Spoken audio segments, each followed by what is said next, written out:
Get social with us. Follow us on Instagram at Goodtaste TV.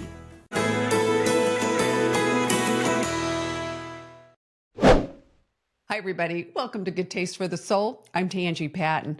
Wanted to remind you, if you haven't subscribed to our YouTube channel, do so now with your notifications on, and let us hear from you. If you have any feedback you'd like to share, we would love to hear your thoughts. Also on the podcast this week, another episode with our fun garden girls from Houston. These ladies do custom gardens all over town, but they also have a lot of wise advice when it comes to gardening. And I had questions about insect issues that I'm having, things are eating some of my vegetables, and also watering. You know, we've had a little bit more rain this spring than normal. I say normal, than usual. Who knows what normal is anymore, right? But how do you water properly? I think it's really easy to overwater. So they had some advice for that. They answered a lot of my other questions as well. I'm sure they've got some of your questions answered in that episode as well. So you can catch it right here. But in talking to them, I got to thinking about what I am harvesting right now. Sun Gold tomatoes, if you haven't grown them, they are so good. They're just little small globes of sweet flavor. I love them. And snap peas.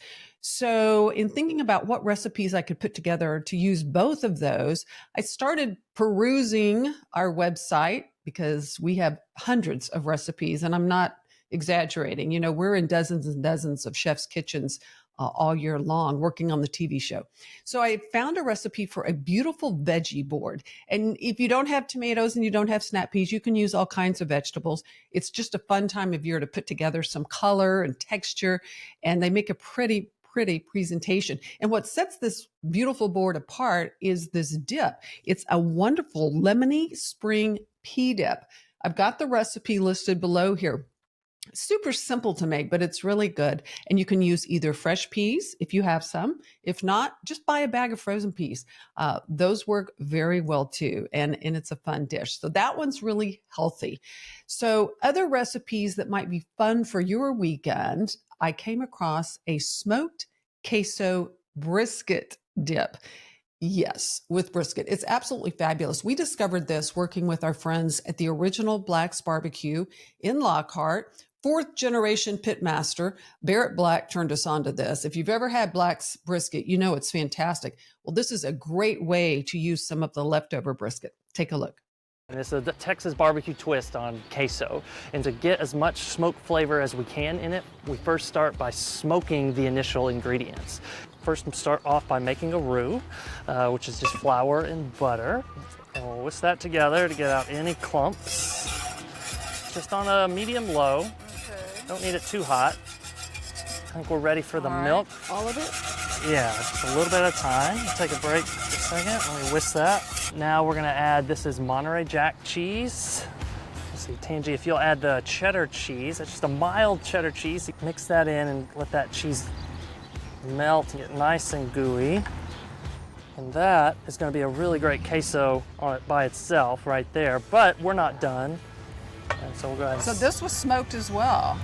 Yes, we tried to smoke everything we can. We got some Black's Barbecue original sausage, and what I did was I took it out of the casing and just crumbled it up a little bit, just so it mixes nice in there. Really thick queso dip. I like it. Smoked nice and queso dip. Exactly. Just top it with some red onions. And you have some fresh cilantro for that other contrasting color. Pretty. You can also, add any other little toppers. I've got my grandmother's barbecue sauce that is great on anything, really. So there's just so many different things you can do with it. Honey's a great option too, to even add that little touch of sweetness. Cheers. Cheers. That's good. Oh, super easy. Everybody will love it. Thank you. We've got the recipe online. Another great recipe for your weekend, maybe you're doing a weekend brunch, right, is a creme brulee French toast. This is so good. We found this recipe from our friends at the wonderful Island Grill restaurant in Houston, and it's super easy to make. Take a look. I've heard a lot about this, a creme brulee French toast. Diet? No. No, but it's really good actually. It all starts with heavy cream, eggs, sugar, and vanilla extract. After mixing it all up, each slice of challah bread is dipped into this sinfully delicious creme brulee custard and grilled until golden brown. A little bit of whipped cream, fresh strawberries, powdered sugar. Beautiful. Now we get to taste it. Cheers. Here. Oh, whoa. I see why it's so popular. Fantastic. Another fun weekend dish I found while searching our site is jalapeno poppers. I don't know about you, but I love poppers. Well, these are really interesting because they're stuffed with cheese and shrimp. They can be a meal all to themselves. We found these at the Louisiana Longhorn Cafe in Round Rock. It's kind of a fun place. It's family owned, and it's a little bit of Cajun right in the middle of Longhorn country. Well, they showed us how to make their poppers. They're good. So first, we get our jalapeno that we've already hollowed out. We bake them, and then we seed them. Yes, ma'am. And we're going to take a little bit of cheese, stuff it down in there tight. Cheddar and Monterey Jack. Yes, ma'am, you got it. You know this is going to be good now, right? We got bacon going. A little bit of shrimp. Top it back off with some cheese. Ah, a little cheese. I got it down now, girl. All right, ready to go. Now we're ready to batter and drop in the fryer. Chef Jorge. Chef, that looks amazing. Look at these. That jalapeno is the perfect heat. Those are fantastic. Thank you so much. And last but not least is a no-bake lime marquesa. Sounds really fancy, but it's super, super easy to do. This is from our friends at Goya Foods.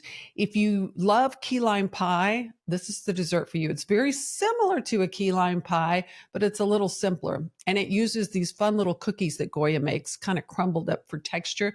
It also uses one of my all-time favorite dessert ingredients, sweetened condensed milk. I don't know about you, but as a kid, whenever my mom cooked with that, I literally took a spoon and licked out every single bit that was in the can. So delicious. This is a really easy dessert and very, very good as well. So I've got all of the recipe links right here. You can click right into them and have yourself a wonderful, delicious weekend. We'll see you here next time. Cheers to good taste.